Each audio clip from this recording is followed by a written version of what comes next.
So with these record-breaking temperatures, health officials are urging everyone to limit time outdoors. Just be careful if you do have to be out there.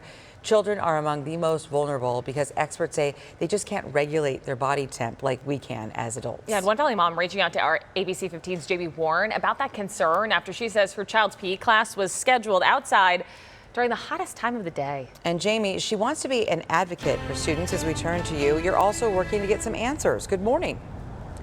Good morning, Kaylee and Megan. 3 o'clock in the afternoon. Even just walking from your car to the grocery store, probably enough to make you sweat. It's probably not going to be the time that you come outside to do your exercise or take your kid to the park. But this Valley mom tells me that that is the time that her daughter's PE class was scheduled, and she believes that needs to change.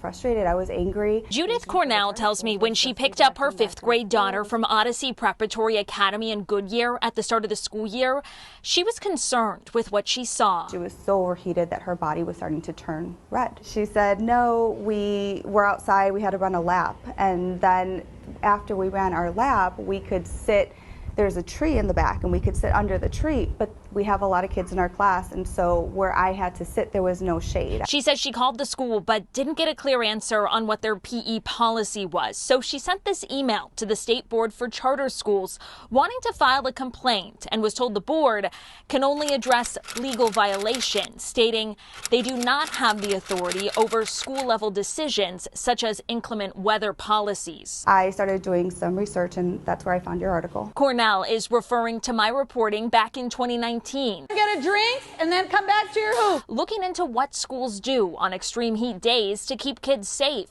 At the time, I reported that many schools do keep kids inside when the heat index reaches a certain level, but there is no state law requiring that. I followed up with the Arizona State Board of Education and found out that's still true. The only statute on the books is that districts have to enforce policies put in place by a private entity, like the Arizona Interscholastic Association, which manages youth sports. It's just not fair. They can't advocate for themselves, so we as parents have to say something, and when something is wrong, we have to stand up for them. According to our ABC 15 meteorologist, the day Cornell's daughter had PE outside, the recorded high in Phoenix was 110 degrees, although Cornell says at 3 p.m. in Goodyear, the temperature was about 107. My name is Jamie Warren. I'm a reporter with ABC 15. I called the school and was told leaders would not do an interview, but they sent me their PE policy, which states during their 45-minute class, students rotate between the inside gym, the outdoor playground, and the outside track,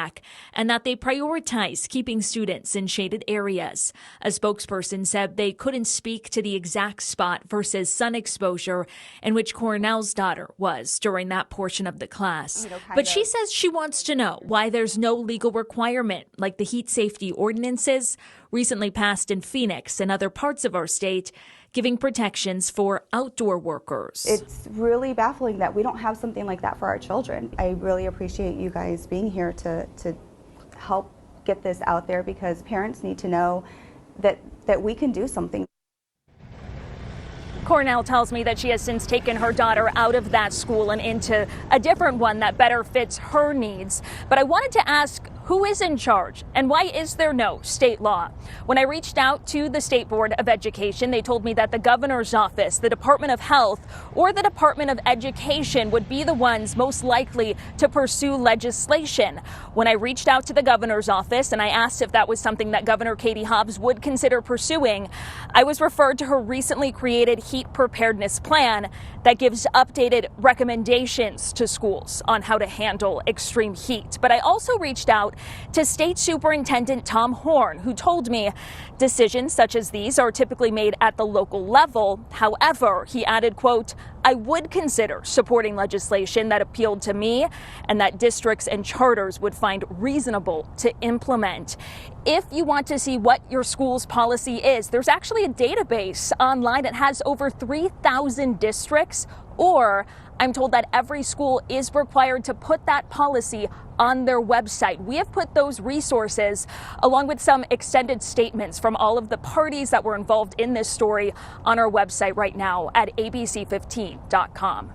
Kaylee and Megan, I'll send things back to you. Jamie, you're giving parents some actionable, tangible ways to take action. Sometimes when you kind of feel like you have nowhere to go, you gave that mom a voice, and we do appreciate that.